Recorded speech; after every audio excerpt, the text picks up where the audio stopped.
오늘은 계속해서 이어서 마태복음 15장의 말씀을 살펴봅니다. 몇 번 말씀드렸는데 사실 이것이 중요하기 때문에 또 말씀드립니다. 마태는 예수님에 대한 어떤 자기가 제자이지만 그 기록들을 할 때 예수님이 승천하시고 나서 한 30년 정도, 40년 정도 지난 이후에 이 글을 기록하고 있습니다. 기억이 흐릿해서라기보다는 예수님은 비교적 짧은 시간 이 땅에 사셨는데 사건을 중심으로 이게 사람들에게 전해졌었죠. 근데 그것을 편집하여서 하나의 복음을 전하고 싶었는데 그러기 위해서 예수님에 대해서, 복음이신 예수님에 대해서 이야기를 하는데 단순하게 생각나는 대로 떠오른 대로 막 기록했다거나 아니면 예수님 처음 만났을 때부터 기억해갖고 시간 순서대로 그 사건들을 기록하고 있는 게 아닙니다.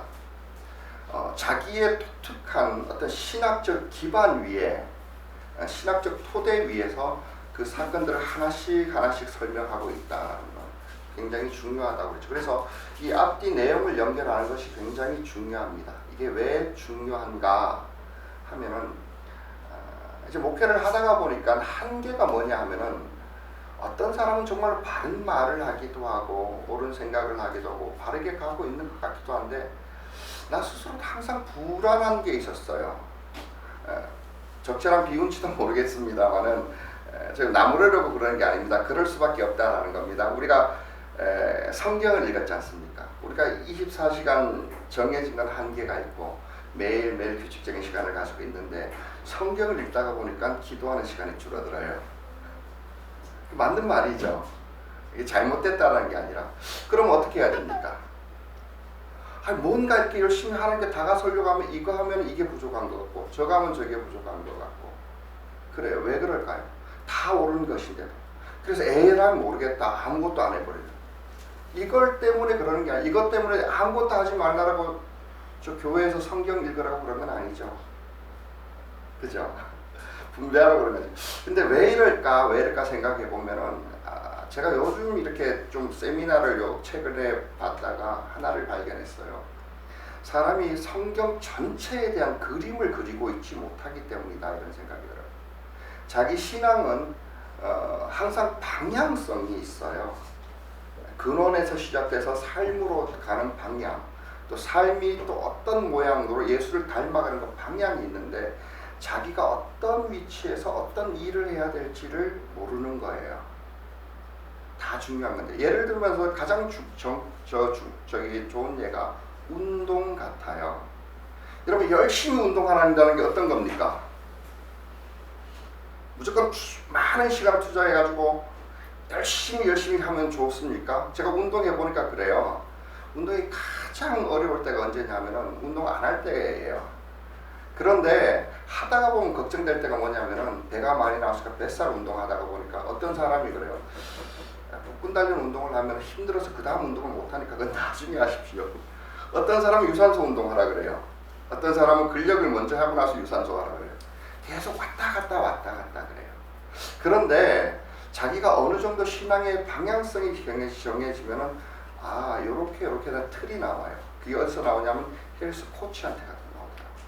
그래서 제가 어제는 운동을 하면서 하도 그래가지고 옆에 사람 얘기하다 보니까 코치가 새로 왔는데 지금은 휴가라서 안 나오는데 월요일 나온다고 상담을 받아보려고.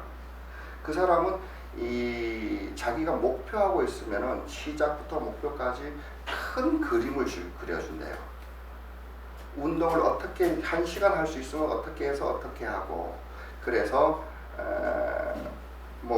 유산소를 얼마나 하고 그 다음에 근력 운동을 얼마나 하고 그러면서 기간이 지나면서 밥은 어떻게 먹고까지 큰 그림을 그려준다.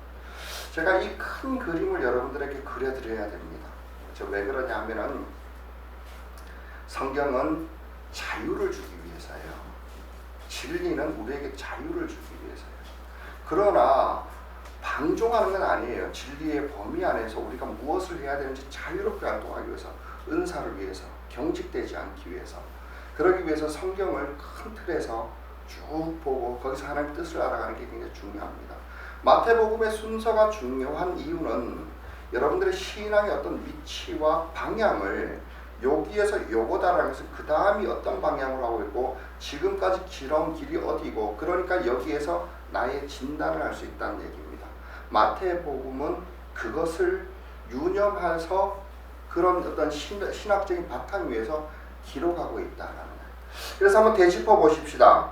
몇 번 말했지만 5장부터 7장까지는 이론적인 지식적인 하나님의 나라를 선포하고 있다 그랬죠. 그 다음에 나오는 게 뭡니까? 그것을 예수님께서 직접 보여주셔요. 기적을 통해서. 그 다음에 어떻게 하십니까? 좀 우리 생각과 다르게 굉장히 성급하게 맨 나중에 되어야 될 것 같은데 제자들을 파송하고 있어요. 이게 제자도의 가장 큰 원칙이에요. 그래서 여러분 이제 이 목사도 하나의 제자라고 그러고, 또 어떤 의미에서 여러분들이 저를 믿고 따라오는 거라 그러면은 목사는 완성된 사람이 아니에요. 제자는 원래 완성된 사람이 아니에요. 하면서 같이 성장되어지는 거예요. 이게 가정교회 상권부에서 굉장히 중요한 부분을 차지합니다. 이게 제자를 파송하는 게 나오고요. 그 다음에 뭐가 나옵니까? 파송했는데 그 하나님의 나라의 메시지가 세상에서 어떻게 반응하는가를 보여주고 있죠. 수용하는 게 이렇게 좋은 것이 수용하는 게 아니고 저항하고 있는 모습을 보여줘요. 그리고 그 저항이 굉장히 강해지고 예수님은 그 때문에 모든 메시지들을 비유로 바꾸십니다. 그때부터 비유로 전하고 있죠. 그 비유로 전하는 것은 뭐냐면은 그래도 복음은 전해진다라는 거예요. 그래서 들을 수 있는 사람들이, 준비되어진 사람이, 마음밭이 좋은 사람들이 받아들이게 되고 어떤 사람은 받아들여지지 않게 되는 것, 이런 결과를 낳게 된다는 거예요. 똑같이 설교를 들어도.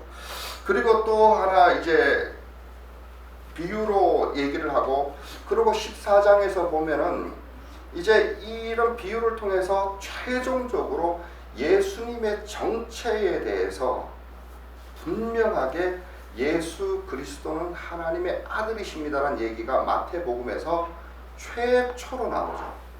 예전에 귀신의 입에서 나온 적은 있지만, 그리고 저분이 도대체 어떤 분이기에 하는 의문, 물음표가 있는 질문들이 있었지만 여기서 최초로 사람들이 그분은 하나님의 아들이셨다라는 걸 나오고, 그에 대한 모델이 될 수 있는 어떤 그 고백을 끄집어낼 수 있는 모델로서 베드로를 등장시키고 있죠. 베드로의 삶의 모습, 도전하는 것이라든지 정말로 주님을 믿고 바다로 뛰어들어가는 이런 행동하는 신앙에 대해서 나오고 있죠. 그리고 이 베드로에 의해서 마찬가지로 16장에 가면은 정말 위대한 고백인 교회의 기초가 되는 그 고백을 베이스가 된다라는 것입니다. 여기까지 우리가 살펴봤는데, 근데 여전히 이 14장 마지막에는 그 고향에서 바다조차 받아들이지 않는다라고 기록하고 있다라는 겁니다. 그래서 15장이 굉장히 중요해요. 특히 우리에겐 더 중요해요. 제가 생각할 때 그래서 오늘 설교도 좀 갈등이 많았습니다. 왜냐하면 15장에 들어가면서 이제 드디어 율법이 실패하고 있는 걸 보여줘요. 율법이 실패했다기보다는 이스라엘이 실패하고 있는 걸 보여줘요. 그리고 나서 이제 그로 인해서 이 복음은, 예수의 방향과 발걸음은 이방으로 가게 됩니다. 이제 이방 여자 이야기가 나오는 것까지 우리가 살펴봤지만, 그 다음 이야기들은 4,000명을 먹이는데 그 지역이 대가 벌리고 대부분의 사람들이 이방 사람이에요. 4,000명을 먹인다는 게 지난 시간에 얘기했듯이 뭐냐면 예수님께서 메시아로서 구약의 창조자이신 전능하신 하나님이 이스라엘 백성에게 행하신 그 기적을 똑같이 보여주시는 거라고 그러죠. 만나의 사건. 그것을 똑같이 숫자만 4,000명으로 되어져서 이방에서 이방인에게 그것을 행하시면서 본격적으로 예수의 복음이 이방인에게로 흘러가게 되었다, 내지는 된다라는 이야기를 마태는 유대인에게 하고 있어요. 그래서 우리는 적용점이 어떻게 해야 되냐? 우리가 어디일까요? 유대인입니까? 이스라엘입니까? 율법주의자입니까? 아니지요. 사실은 여기에서부터 시작이 되어져야 돼요. 그렇기 때문에 이 이방 여인이 의해서 터져나가게 되었던 이 행위가 어떤 건지, 이 사람이 어떤 모습인지, 한마디로 말하면 믿음입니다만 그 사람의 믿음이 어떤 것이었는지는 우리에게 있어서 매우 중요합니다. 매우 중요합니다. 그리고 또 마지막에 이방 여인과 예수님이 나눴던 얘기 보면은 많은 사람들이 깜짝 놀라죠. 어떻게 예수님이 이런 얘기를 할 수가 있는가. 도대체 자기 자식이 아파서 찾아온 여자를 계속해서 어떻게 외면할 수 있으며 또 돌아보고 한다는 얘기가 그 여자가 이방인으로 해서 어떻게 개에게 비유를 할 수 있는가 얘기를 저는 이 이방 여인이 여기서 자존심을 꺾고 하나님의 은혜를 받고 여자가 고침을 받았으니까 해피엔딩이니까. 그런데 만약에 기분 나빠서 돌아갔으면 정말 예수님 일생이 때의 큰 오점이 아닐까. 주님은 아셨겠죠. 그런 게 있는데, 근데 예수님의 본 마음이 아니라는 거 우리는 지금 와서는 압니다. 그러나 예수님이 알기 때문에 예수님이 하셨던 말씀이 뭡니까? 그것은 율법을 가지고 있었던 이스라엘이 하는 얘기입니다. 복음은 네 거 아니야, 내 거야 라는 거예요. 내 거야. 근데 거기에서 그 말이 맞아요. 이스라엘에게 율법이 주어졌는데 거기에서 시작해서 예수님은 그것을 도구로 믿음이란 이름으로 이방으로 확장시켜 버립니다. 그리고 16장에 그 믿음의 고백 위에 교회라는 걸 세워서 새로운 이스라엘을 만들고 그것이 지금까지 오게 만든다라는 이야기입니다. 그래서 교회는 이스라엘과 동등한 위치로 기록하고 있습니다. 신약성경에. 어쨌든 이 틀이 굉장히 중요합니다. 그래서 제가 봤을 때 이렇게 순서대로 나눴다가 처음에 설교 본 거를 그랬었다가 조금 아까 전에 내가 차라리 서론에 대충 이렇게 다 설명을 하고 우리에게 필요한 것을 먼저 해보자. 그래서 세 번째 대지부터 여러분들이 나눠봅니다. 마지막 이방인 이야기부터 하는데 왜 그러냐면 저는 15장에서 쉽게 말하면 왜 율법이 아니라 믿음이 되어졌는가를 이야기하고 있는 것 같습니다. 왜 그런가? 왜 율법이 아니라 믿음을 통해서 구원하는가이고, 그리고 진짜 믿음이란 무엇인가를 이야기하고 있는 것 같습니다. 이 정도면 여러분 우리에게 있어서는 이방인에게 있어서는 신앙의 전부예요. 그래서 너무 분량이 커요. 그래서 이 흐름에 있다고 생각하시고 저에게 부족한, 제 설교를 읽고 부족한 것은 여러분 로마서를 읽어보면 됩니다. 로마서는 한마디로 말하면 믿음이라는 게 무엇이냐를 계속해서 이야기를 하고 있어요. 근데 우리가 생각하고 있는 모든 것이 이 믿음이라는 게 오해하기가 너무 쉬운 것 같아요. 그렇기 때문에 예수님도 이 마태복음 15장에 보면 첫 번째 내용과 두 번째 내용, 바리새인들을 만나서 했던 내용과 두 번째 예수님 비유를 가지고 얘기하는 것들이 믿음이 아닌 것이 무엇인지를 이야기를 해주셔요. 그건 믿음이 아니라는 거예요. 사도들도 그에 대해서 동일하게 얘기를 하고 있고 분명하게는 계속 서신서에 나옵니다. 그리고 진짜 믿음이 무엇인가를 이방 여인의 행동을 통해서 우리는 볼 수 있다라는 것입니다. 그래서 세 번째 우리가 살펴보고 싶은 것은, 제일 중요한 것은 진짜 믿음, 참된 믿음이 무엇인가 우리 한번 살펴봤으면 좋겠다 생각이 됩니다. 여러분, 믿음이라는 게 뭡니까? 그냥 믿음 한자로만 뜯어놓고 본다라면은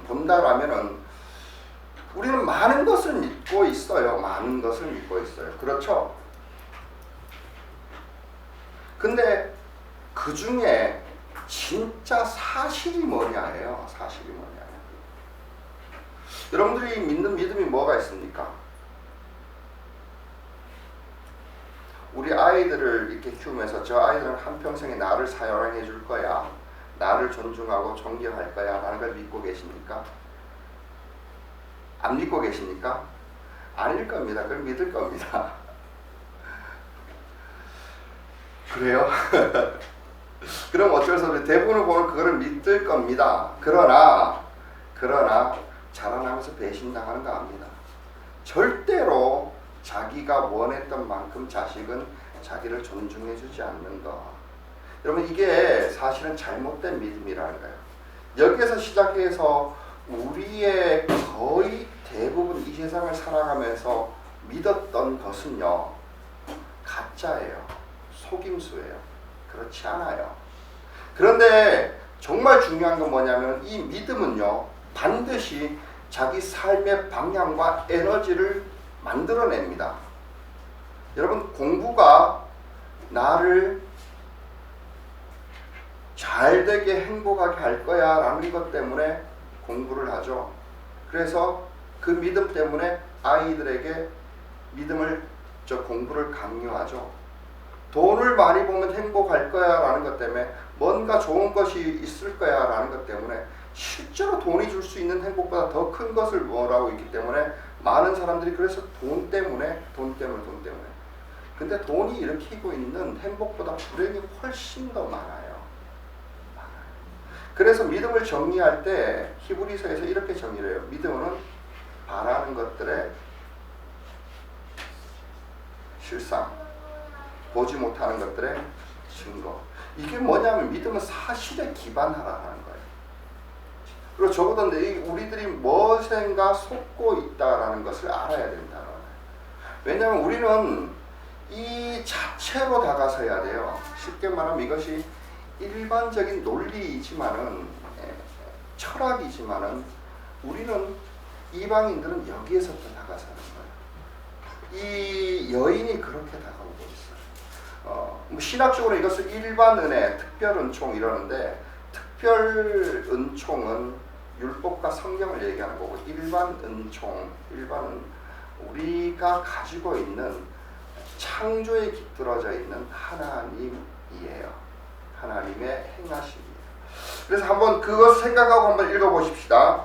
가나안 여자를 한번 보십시오. 읽으면서 제가 설명해 드리겠습니다.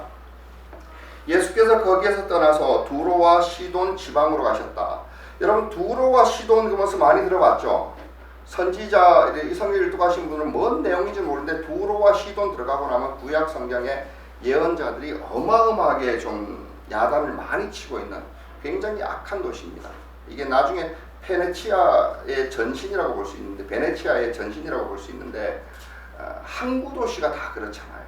온갖 문물이 들어와서 온갖 악이란 악은 다 있는 그래서 야단을 많이 쳤던 해상 왕국이에요. 거기로 가셨다. 마침 가나안 여자 한 사람이, 이방인 여인입니다. 그 지방에서 나와서 외쳐 말하였다. 다윗의 자손이신 주님, 나를 불쌍히 여겨 주십시오. 내 딸이 귀신이 들려 괴로워하고 있습니다.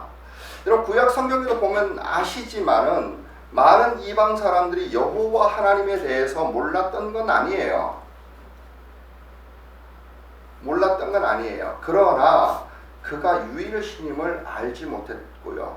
그리고 이스라엘 사람들도요, 그럴 필요가 없었어요. 그렇게 전해지는 게 아니에요. 혈통적으로 자손에게 국경으로, 나라로 전해지도록 했어요. 왜냐하면 그게 이스라엘을 지키는 이유고 이스라엘을 구원의 도구로 삼으려는 이유이기 때문에 그래요. 여러분, 그래서 이 이방 여인이 율법을 알았습니다만은, 이 사람이 만약에 유대인의 하나님을 믿으려고 하면 어떻게 해야 되냐면, 이방인이 그 유대인에 대는, 쉽게 말하면 지금으로 따지면 국적을 바꿔야 돼요. 그게 구약 성경에 나오잖아요. 그래야만 되는 거예요. 그게 로마서의, 그게 사실은 믿음이죠. 그래, 어쨌든 그렇습니다. 근데 알고는 있었다라는 거예요. 그러면서 다가서는 건 뭐냐면은 일반 은총을 가지고 나가는 거예요. 제가 설명이 좀 어렵습니다. 일반적인 상식을 가지고 나가요. 내 딸이 아프니 고쳐주십시오. 그러니까 예수님은 뭐냐면 율법의 입장으로 이야기를 하는 거예요. 못 나간다라는 거예요. 근데 못 나가는 것이 아니라 그럴 수밖에 없었어요. 왜냐하면은 로마서 마지막에 보면 이것이 하나님으로서 약속에 대한 신실성 때문이라는 거예요. 왜냐하면 사실 이스라엘을 편애하는 것이 아니라, 이스라엘이 뭔가 대단해서가 아니라요, 아브라함에게 약속을 그렇게 하셨어요. 그리고 아브라함만을 편애한 것이 아니라 하나님은 자기를 부르고 따라갔던 모든 사람 중에 부르고 불렀는데 응답했던 사람이 아브라함밖에 없고, 그와 함께 약속을 맺었고, 아브라함 한 사람에게 한 약속이 있고, 그 이후에 이스라엘은 이를 통하여 구원하겠다는 도구였어요. 그래서 이 율법의 입장에서, 이스라엘 사람들의 입장에서 이야기를 하는 거예요. 언약으로 자녀 관계를 맺었잖아요. 나는 너의 하나님이 되고 너는 내 백성이 된다. 나는 너의 아버지가 되고 너의 자녀가 된다라는 이 약속을 가지고 지금까지 데려오고 있는 거예요. 그러면 이방인은 해당이 안 된다는 거예요. 그리고 넓은 의미에서 메시아는 이방인까지 가지만은 적어도 유대인 먼저예요. 거기에서 시작돼요. 메시아는 유대의 혈통으로 와야 되고요. 여자의 자손이자 유대의 혈통, 아브라함의 후손, 그리고 다윗의 후손으로 이렇게 와야 되는 거예요. 여기서 시작되어져야 된다. 근데 적어도 이 이방인의 여인이 왜 칭찬을 했냐면, 이것을 근거로 했는지는 모르겠지만 똑같은 이야기를 바울은 로마서에서 계속 얘기하고 있죠. 무슨 얘기입니까? 그러면은 아브라함이 율법으로 그 약속으로 구원을 받았는가 아닌가예요. 바울은 뭐라고 얘기합니까? 약속을 받기 전에 먼저 하나님을 믿었다라는 거예요. 맞죠? 그 약속을 받기 전에 하나님을 믿었기에 자기 거처를 옮겨왔다라는 거예요. 그리고 희미하지만 복음은 율법에 있는 것이 아니라 그 이전에 에덴에서부터 있었고, 그 복음의 정체는 하나님의 본성이에요. 그러니까 진짜 믿음이 뭔가, 사실을 믿는 게 뭔가 하는 것은, 물론 율법을 통해서 하나님 당신을 보여줬지만은 우리의 믿음의 근거는 율법이 아니라 율법보다 더 넓다고 보기보다는 좀 근원적이라고 볼 수 있는 창세기에 나오는 하나님이에요. 어떤 하나님을 믿느냐라는 거예요. 이 여자는 그래서 이게 생각은 이거예요. 내 자식을 고쳐주십시오. 여기에 말하면 근거가 뭐냐면, 당신이 정말로 세상을 만드신 하나님이라면이에요. 당신이 이스라엘의 구원자라면은 나를 고쳐주지 않아도 할 얘기가 없어. 그죠? 예수님 말씀처럼 자식의 먹을 음식을 가지고 계획이 어떻게 주냐 이거예요. 그러나 이 여인의 말은 그보다 먼저 당신이 정말로 신이라면, 만물을 창조한 하나님이라면, 그리고 그 가운데 그 하나님이라고 하면은 나에게도 하나님이라는 거예요. 나도 만들었다라는 거예요. 그래서 일반적인 상식적인 얘기들이 오가요. 근데 이것이 일반 은총이에요. 상식적. 그래서 걔들에게 준 게 마땅하냐, 율법의 입장에서 얘기하니까 그거 마땅하지 않죠. 당연하죠. 맞는 얘기인데, 그런데 상식적으로 걔가 지금 살아있다라는 것은 주인의 상에서 떨어지는 먹고 남은 음식을 먹기 때문이 아닙니까? 이거예요. 이 다른 얘기는 내려놓는 겁니다. 상식적이죠. 상식적이죠. 여기 안에서 하나님의 은혜들이 있고, 거기 안에서 하나님을 발견하고, 이 사람이 붙든 건 뭐냐면 율법의 하나님이 적어도 아니에요. 창조자 하나님이 어떤 분이냐를 믿었고요. 그리고 더 자세하게 더 분명하게 하셨던 뭐냐면 그분이 선하다는 걸 알았고요. 그분이 내 딸을 고쳐줄 거라는 것을 알고 믿었기에 여기 찾아왔어요. 왜냐하면 우리가 하나님이 선하다는 건 분명히 본능적으로도 성경이 기록되지 않았다고 하더라도 믿어요. 그거를 성경 공부를 해야 여러분 압니까? 하나님 선하다는 게. 그래요? 여러분, 그래서 성경 공부가 중요한 것 같습니까? 또 신께서 용서하신다라는 것을 성경 공부를 통해서 알아가는 겁니까? 아니에요. 하나님의 창조 만물의 이 섭리 속에서 그 사랑의 원리들이, 용서와 긍휼의 원리들이 다 담겨져 있어요. 그거를 보면서 하나님이 어떤 분인지를 아는 거예요. 그래서 그 하나님께 우리는 믿음으로 고백하고 가는 거예요. 그러면서 이제 거꾸로 가는 거죠. 율법을 통해서 점점 분명해 가는 거죠. 이게 이방인의 위치예요. 위치. 믿음에서 시작해서 율법으로 가는 거예요. 여러분, 이 사람이 붙들었다는 거, 여러분들에게 이 믿음이 있는가 한번 보셨으면 좋겠다 생각합니다. 왜 그러냐면은 우리 성경을 어차피 유대인을 포함해서 우리까지도 인간인 이상 성경을 다 알지는 못해요. 그리고 제가 언젠가 대충 유대인이 예수를 믿어가지고 자기네 방식으로 성경을 설명하는 걸 들어봤거든요.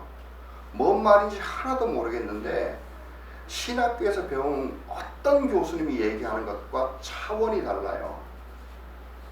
차원이 달라요. 그거를 공부해서 알 수 있는 수준이 아니에요. 그 사람은 태어나면서부터 그것이 자기 역사이고 문화이고 삶의 방식이었기 때문에 알 수 있는 것들이 있어요. 날짜 계산이라든지 그 때문에 하늘에 움직이느라는 게 계절의 원리라든지 이게 성경이 다 나오고 구약이 그대로 다 나와요. 그걸 가지고 메시아를 알아내고 메시아를 바라보고 메시아를 해석하고 장래의 방향을 결정을 해요. 이걸 우리가 어떻게 합니까? 어떻게 합니까? 우리보다는 차원이 달라요. 그래서 사도 바울도 로마서 그런 얘기를 해요. 유대인들은 조상이 그들의 조상이야. 율법을 그들에게 줬어. 우리하고는 틀리다라는 거예요. 그런데도 그러니까 더 중요한 건 뭐냐면 그럼에도 불구하고 우리가 구원받았다는 것은 오히려 훨씬 더 큰 은혜라는 거예요. 은혜가 강해서이지 율법이 분명해서가 아니라는 거예요. 율법이 필요 없다라는 거예요. 제가 좀 얘기가 어렵게 합니다만은 이랬습니다. 제가 여기서 하고 싶은 얘기가 이겁니다. 여러분, 지금까지 믿음을 고백하시고 어찌됐던까지 지금까지 왔습니다. 그러나 우리가 분명한 것은 하나님의 뜻과 하나님의 진리를 다 알 수 없다라는 것을 아셔야 됩니다. 정말로 유대인들이 아는 율법을 소유한 메시아가 조상이었던 혹은 성경에 나오는 인물들이 믿음의 사람들이 그들의 조상이었던 분들과는 비교해서 우리는 정말로 아무것도 아니에요. 근데 이 여자 하나가 붙드는 걸 보십시오. 당신이 창조자 하나님이라고, 당신이 치유하시는 하나님이라고, 당신이 나를 만드셨다라면 이것도 하실 겁니다. 그럼 우리의 믿음은 어떤 거냐 하면은 항상 분명하지는 않을 수 있어요. 항상 희미하지 않을 수도 있어요. 완벽하지 않을 수는 있어요. 그러나 하나님이 어떤 분인가에 대한 믿음이에요. 여러분, 이 얘기를 할 수 있습니까? 지금까지 믿음으로서 살아오면서 하나님이 어떤 분인 것 같습니까?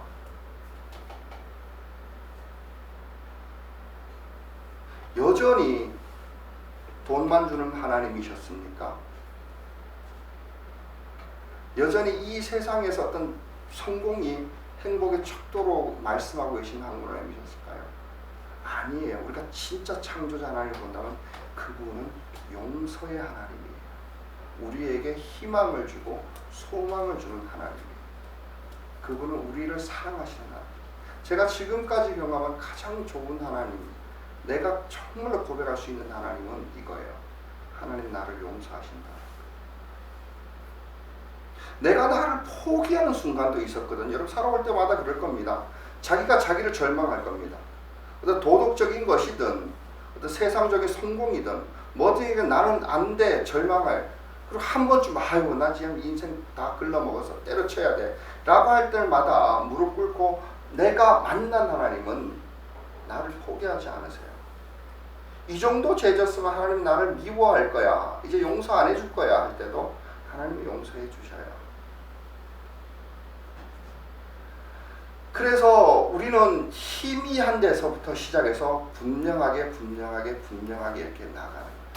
그래서 사도 바울도 고린도전서 13장에 이런 게죠. 우리가 지금 거울로 보는 것 같이 희미하나 그때는 얼굴과 얼굴을 대하여 보시고, 우리가 지금 믿음으로 보고 있지만은 나중에 눈으로 볼 거야. 예수를 보면서도 너 예수를 보지 못했으나 사랑한다, 이렇게 희미하게나마 그러면서 한 걸음씩 가고 있는 이 방향이 믿음이에요. 그리고 여기 시작점이 우리의 고백이어야 돼요. 여러분, 하나님을 증명해서 확실히 드러나면 믿는 것 같습니까? 그것이 뭐냐 하면은 바로 유대인들이 앞에서 실수한 것들이에요. 그것은 안 된다라는 거예요. 불가능하다라고 이야기하고 있다는 거예요. 그러나 우리가 그런 창조자 하나님, 우리에게 은혜를 주시는 하나님, 내가 경험하고 한 걸음 한 걸음 가면서 우리의 한 걸음 한 걸음 속에서 분명한 하나님을 따라간다 그러면은 여러분 적어도 방향이 결정될 것이고요. 그 안에서 여러분 소망이 결정될 것이고 저 끝에 뭐가 있는지는 알 겁니다. 여러분, 악마 같은 하나님이 그걸로 믿고 있었으면 끝이 어디겠습니까? 지옥이에요. 지옥. 근데 여러분, 대부분이 악마의 유혹 속에서 하나님을 그려내고 있는 것 같지 않습니까? 그래서 아니라고 포기해버리고 절망해버리기도 하지 않습니까? 나는 여기서 이런 것들을 히브리서 그래서 11장 13절에 보면 이런 얘기 있습니다. 히브리서 11장이 믿음의 장 그러죠. 근데 믿음이라는 것이 독특히 희한한 게 눈에 보이지 않아요. 경험할 수가 없어요. 그래서 13절에 보면 이런 얘기가 나옵니다. 이 사람들은 모두 믿음을 따라 살다가 죽었습니다. 쉽게 말하면은 약속한 걸 직접 못 봤다라는 거예요. 믿기만 했다라는 거예요. 이제는 모든 것들, 최종적으로 메시아였지만은 그들은 약속하신 것을 받지는 못했지만 그것을 멀리서 바라보고 반겼으며 땅에서는 길손과 나그네 신세임을 고백했다.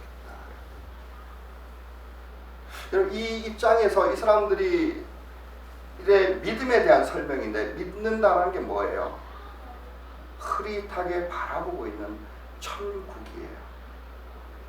희미하게 바라보고 있는 하나님이에요. 그러나 사실에 기반하고 있어요. 사실에.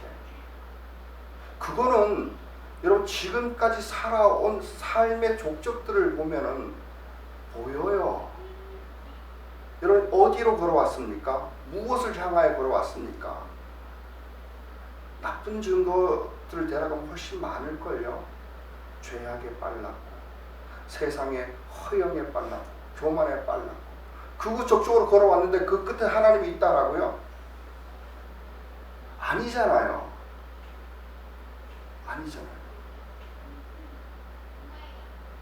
그런데 믿음은 뭘까요? 희미해요. 분명해요. 창조자 누군가 하나님이 나를 만드셨어. 그리고 그분은 이 세상이 사랑이 그래도 이기고 있는 걸 보면은 여전히 이 세상의 질서가 긍휼이 통하고 있다라는 걸 보면 말도 안 되게도 이 세상이 그 섭리 가운데 유지되고 있고 그 긍휼이 아직 망하지 않게 하고 있다라는 걸 보면은 하나님이 선하시다는 걸 알아요. 그리고 아버지를 만드신 분이라면은 부모를 만드신 분이라면은 자식에게 어떻게 하는지를 봐요. 이해할 수 없는 일들을 하잖아요. 그것이 세상을 유지를 시키잖아요. 그걸 보면서 하나님이 어떤 분인지 알고 그분을 희미하게 그래 저쪽이 하나님이야 라고 결단하고 다 할 수 없지만 당신이 나의 주인이고 나의 창조자입니다 고백하고 한 걸음 걸어가는 거예요. 거기로.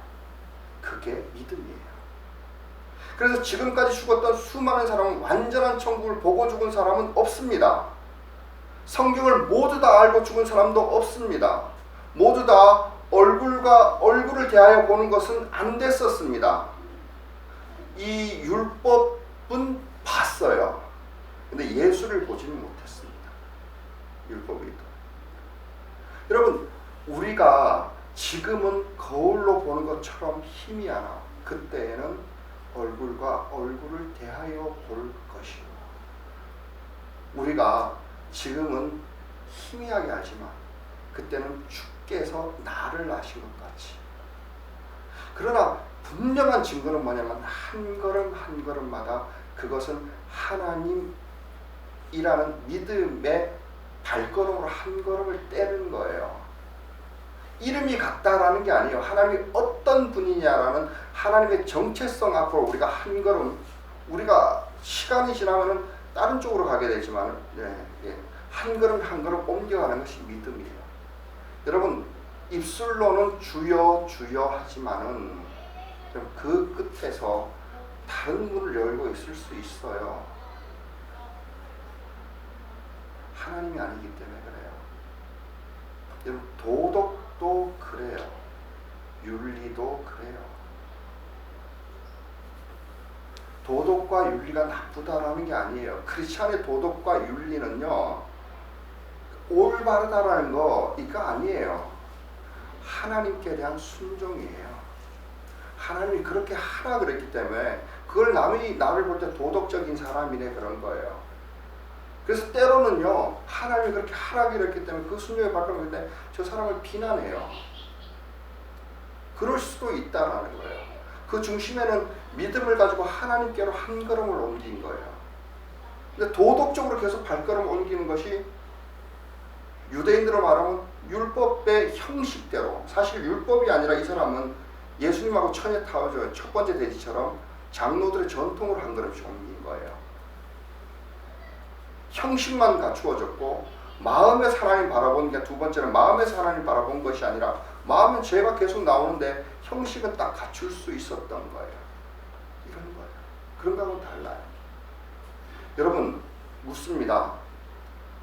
하나님이 어떤 분인지 다 알 수는 없지만 여러분, 하나님이 없다라는 거 부정할 수는 없을 겁니다. 여러분, 이걸 안다라고 해서 믿음이라고 하지 않습니다. 뭐냐면은 그 하나님이 어떤 분이기에 용서하시는 분이기에 회개를 하죠. 그죠? 한 걸음 떼는 거예요. 만약에 하나님이 용서치 않으신 분들은 어떻게 해야 됩니까? 아담도 착각을 했죠. 용서치 않으시니 알고 제일 먼저 했던 게 뭘까요? 숨기고 가리고 도망가고 변명하고. 여러분, 이게 증거예요. 증거예요. 하나님을 오해했던 한 정체가 아닌 사단의 속임수로 가리워졌던 사실에 기반한 것이 아니라 다른 쪽으로 한 걸음 간 거예요. 한평생 그렇게 살아왔고 나는 하나님 믿었다고 그런 사람이 있을 수 있어요. 있을 수 있어요. 여러분, 이방인 이 여인의 이 믿음에서부터 교회가 시작되고 있고요. 이방인의 선교가 시작되고 있고, 우리가 출발해야 되면 여기에서 시작되어져 나가서 최종적으로 율법이 완성되어져 가는 거예요. 이것을 이야기하고 있는 거예요. 성경 전체에 대한 이야기라고 볼 수 있습니다. 여러분, 진짜 믿음이 뭔가? 진짜 믿음이 뭔가? 그것은 바로 하나님이 어떤 분이냐라는 거예요. 여러분, 우리 조상들도 그렇잖아요. 우리 조상들도 그렇잖아요. 하늘이 무서워서, 하늘이 무서워서. 근데 이게 성경에 나오는 하나님이 아니라서 그러지. 누군가가 나를 창조했다는 분이 알아 있어요. 그래서 완전 범죄라는 게 이 세상에 존재하는 것 같은데도 하나님의 낯에서는 숨을 수가 없는 거예요, 사람이. 그래서 늘 수치심과 늘 두려움을 가지고 살아가요.